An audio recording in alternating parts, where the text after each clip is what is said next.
ठीक है, जो बात आपने कही मार्केट का, वही बात कल रामदेव सर ने भी कही थी कि इस बार अर्निंग्स में प्रेशर दिखेगा। हम मान के चल रहे थे कि अर्निंग्स बहुत अच्छी आएंगे, लेकिन बैंकों में तो क्लियर हो गया, और क्योंकि बैंक्स आपकी मार्केट का करीब करीब 40% हिस्सा है, तो ऑब्वियसली अगर 40% हिस्सा ही आपका तंग कर रहा है तो बाकी 60% के लिए थोड़ा मुश्किल हो जाता है। आईटी में भी क्या हुआ है, आईटी में भी ऐसा नहीं है कि नंबर स्पेक्टेकुलर आए हैं। मिड कैप आईटी में परसिस्टेंट के नंबर्स अच्छे थे, बाकी एक दो कंपनियों के नंबर्स अच्छे थे। लार्ज कैप में ऐसा कुछ नहीं था कि नंबर्स बहुत ज्यादा स्पेक्टेकुलर आए हैं, लेकिन नंबर्स खराब नहीं थे। उस चीज से मार्केट ने एक अच्छा एक सिग्निफिकेंस निकाला, वैल्यूएशन कंफर्ट था इसके लिए। मेरा ये मानना है, और ये कंसिस्टेंट व्यू है मेरा, आज नहीं आया ये व्यू मेरा, ये मेरा व्यू साल के शुरू से रहा है। इस साल आपका पोर्टफोलियो में 25% लार्ज कैप आईटी में होना चाहिए। वो करेगा क्या आपके लिए, कम से कम बहुत ज्यादा आपका पैसा लूज नहीं होगा वहां पर, और अगर किस्मत अच्छी रही तो शायद पैसा बन भी जाएगा। बैंकों की जहां तक बात है, और खासतौर से एचडीएफसी बैंक की जहां तक बात है, ये अब आपको मौका दे रहा है एक, अगर आप एक वाकई में एकदम लॉन्ग टर्म इन्वेस्टर हैं, एसआईपी अप्रोच रखने का। सारा पैसा एक साथ ना डालें प्लीज, थोड़ा थोड़ा करके एसआईपी के थ्रू, और उसमें भी अपने आप को ये कहें कि हो सकता है कि मार्केट एक बार के लिए आपको उसमें भी पेन दे और मार्क टू मार्केट आपको स्क्रीन पर दिखाई दे, लेकिन क्या है उसमें एटलीस्ट ये नहीं होगा कल को कि अब एचडीएफसी बैंक बंद तो होने वाला नहीं है, कारण देश का लार्जेस्ट बैंक है, कहीं ना कहीं जाकर वो थोड़ा सा बाइंग आएगी वापस, लेकिन बीच बीच में पेन रहेगी, इस चीज का ध्यान रखें। इसलिए एसआईपी अप्रोच ऐसे स्टॉक्स में बेस्ट होती है।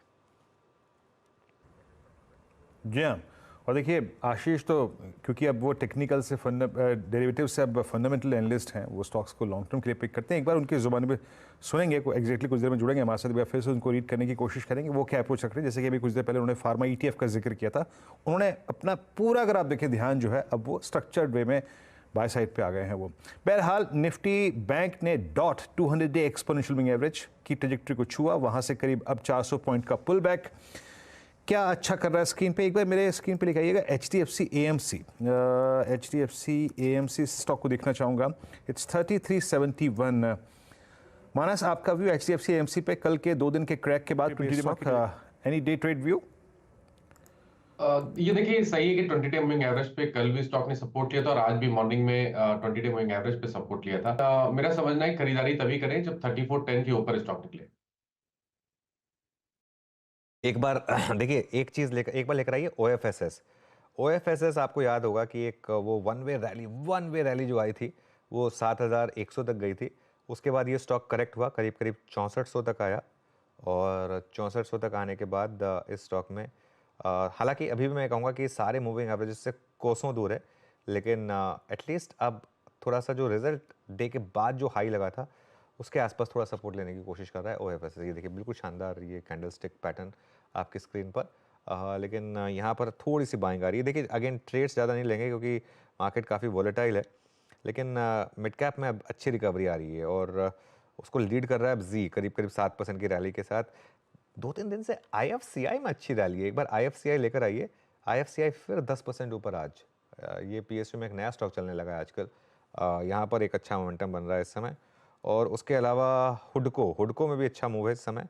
अगेन ज़्यादा ट्रेड स्पेसिफिक लेंगे नहीं हम क्योंकि मार्केट थोड़ा वॉलेटाइल है, लेकिन स्पॉट कर लेते हैं इनको।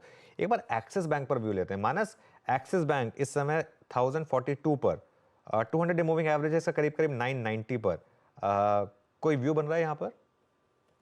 देखिए अभी तक के लिए तो स्ट्रक्चर वीक है, क्योंकि एक गैप डाउन ओपनिंग में 100 और 50 डे मूविंग एवरेज बीच हो गए थे, उसके नीचे फिसला था। लोअर लेवल पे सपोर्ट दिखता है, लेकिन मेरा समझना है कि खरीदारी अब तभी करें जब स्टॉक 1073 के ऊपर निकलेगा, तभी खरीदारी करनी चाहिए, अदरवाइज अवॉइड करिए। हो सकता है हाई लेवल पे फिर से सेलिंग प्रेशर देखने को मिले और स्टॉक 1000 रुपए के प्राइस को टेस्ट करे, तो अभी फिलहाल के लिए कॉशियस रहना चाहिए। As of now cautious. Bank Nifty 45,052 और निफ्टी पीएसयू बैंक इंडेक्स, अभी कुछ देर पहले अनुज उल्लेख कर रहे थे एसबीआई का। Nifty PSU bank index director साहब रखिएगा, इट्स 5860। आज अभी तक के इस लगभग 450 पॉइंट के, अब इनफैक्ट मेरे ख्याल से 550 पॉइंट के पुल बैक को स्पॉन्सर करने में सबसे बड़ा योगदान इसी का है। अच्छा, आप विडंबना देखिए कि आज निफ्टी बैंक ने अपने 200 डे एक्सपोनेंशियल मूविंग एवरेज को छू लिया, और ये Nifty PSU bank index even अभी तक 20 डे के नीचे नहीं गया। आज इंटरडे में गया था, लेकिन फिर उसको रीगेन करके वापस आ गया। अनुज, ये क्या है? आई मीन ये प्रेशर जो एक्सिस बैंक, ये प्रेशर जो एचडीएफसी बैंक, ये प्रेशर जो हमने इवन इंडसइंड बैंक से एक डिसेंट नंबर के बीच में देखा, ये अभी तक परसिस्ट क्यों नहीं कर रहा है पीएसयू बैंक्स में? क्या बाजार इसको लेकर ज़्यादा कंफर्टेबल है क्या पीएसयू बैंक्स को लेकर? मेरे ख्याल से वैल्यूएशन कंफर्ट है वीरू। देखिए क्या है कि इस समय अभी भी पीएसयू बैंकों में थोड़ा वैल्यूएशन कंफर्ट है। एसबीआई का आप 1 साल का चार्ट देखिए, एसबीआई ने कोई मूवी नहीं दिखाया है पिछले 1 साल से। एक्चुअली मेरे ख्याल से ये आज का मूव है एसबीआई का 611। मेरे ख्याल 1 साल पहले भी एसबीआई 611 पे ही था। जी हाँ, देखिए ये 12 महीने का चार्ट है। तो कोई मूव आया ही नहीं है एसबीआई में। बाकी के पीएसयू बैंकों में वैल्यूएशन कंफर्ट है। आप कैनरा बैंक उठा के देख लें, आप बैंक ऑफ बड़ौदा उठा के देख लें, आप कोई सा भी पीएसयू बैंक उठा के देख लें, सब में वैल्यूएशन कंफर्ट है। तो इसके लिए मुझे लग रहा है कि मार्केट थोड़ा सा यहाँ पर एक ये वाला कंफर्ट लेने की कोशिश कर रहा है। इसकी वजह से ये मूव आ रहा है। अगेन मैं एक चीज़ कहूँगा, मार्केट में सबसे ज़्यादा खतरा वहाँ पर है जहाँ वैल्यूएशन बहुत स्ट्रेस्ड है। अर्निंग्स डिसअपॉइंटमेंट भी वहाँ ज़्यादा हर्ट करेगा। जैसे आप इंडिविजुअल स्टॉक्स में अगर आप देखें, इस बार जो एक्सीडेंट्स हुए उसमें एलटीआई में था। तो एक होता है नंबर्स, एक होता है मार्केट की एक्सपेक्टेशन। अब एक्सिस बैंक के नंबर्स कोई बहुत ज़्यादा खराब नहीं थे। ऐसा नहीं है कि एक्सिस बैंक के नंबर्स कोई बहुत ज़्यादा खराब है। अभी ये स्टॉक आज गिरा क्यों? क्योंकि वैल्यूएशन और पोजिशनिंग उस हिसाब से हो गई थी। इसके लिए ये ज़्यादा इंपॉर्टेंट चीज़ है मार्केट में। जी हाँ, पीएसयू बैंक्स थोड़ा अच्छा करते हुए, इस बीच इंडसइंड बैंक में हल्का सा पुल बैक है और कुछ काउंटर्स जो कि अच्छा कर रहे हैं। एक बार जरा बीएचएल लेके आइएगा, आज 20 डे की ट्रैजेक्टरी को फिर रीगेन करके ट्रेड करता हुआ, और एनबीएफसीज में मन्नापुरम फाइनेंस थोड़ा सा स्टेबल नजर आ रहा है। एनएमडी से आपकी स्क्रीन पे 208.95 पे ट्रेड करता हुआ। बता दें कि मनी कंट्रोल पर दिए गए विचार एक्सपर्ट्स के अपने निजी विचार होते हैं। वेबसाइट या मैनेजमेंट इसके लिए उत्तरदायी नहीं है। यूजर्स को मनी कंट्रोल की सलाह है कि कोई भी निवेश निर्णय लेने से पहले सर्टिफाइड एक्सपर्ट की सलाह लें।